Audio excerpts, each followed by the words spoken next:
your dream home. All right, time now for business, and let's make sense of the shillings and cents. And tomorrow we begin another budget cycle.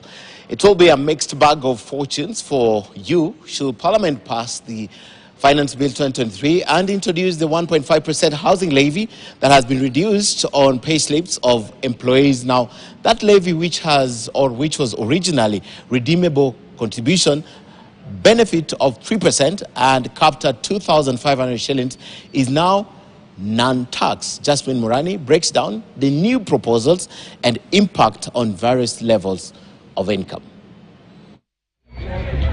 For close to 3 months now, Kenyans have debated on the proposal to introduce a 3% housing levy meant to feed into the development of affordable homes for Kenyans from all walks of life.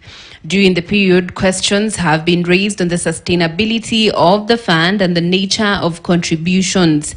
Initially, the levy was to be a contributory scheme that would have seen workers contribute 3% of their salary to a maximum of 2,500 shillings. A contribution that was to be matched by their employers. Under the initial plan, Kenyans would either opt to buy a house or withdraw from the fund after 7 years. But after much debate, it would now seem that the levy has been turned into a 1.5% non-refundable tax with no upper limit. We want a simple, understandable process.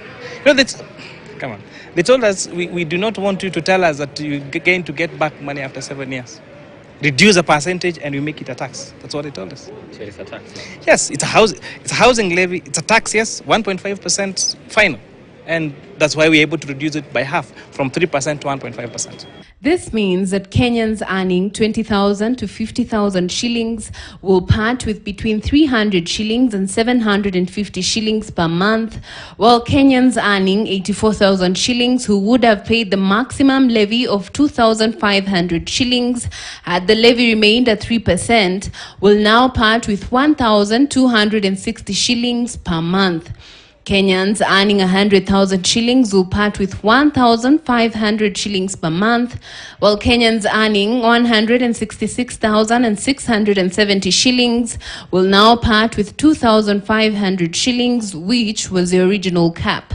Those earning 500,000 shillings and entering the proposed 32.5% tax bracket will part with 7,500 shillings, while those earning 800,000 shillings and entering the proposed 35% tax bracket will now part with 12,000 shillings per month.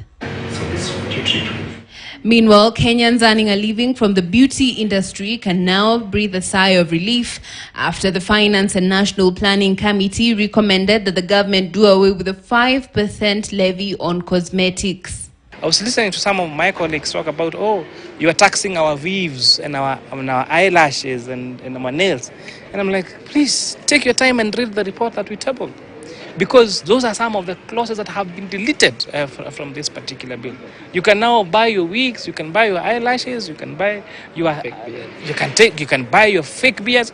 And by the way, what really informed the deletion was the issue of wigs that is used by cancer patients. Jasmine Murani for KTN News. Right, now you know 1.5 from 3%, but now you cannot redeem it. We'll be talking further about that later on.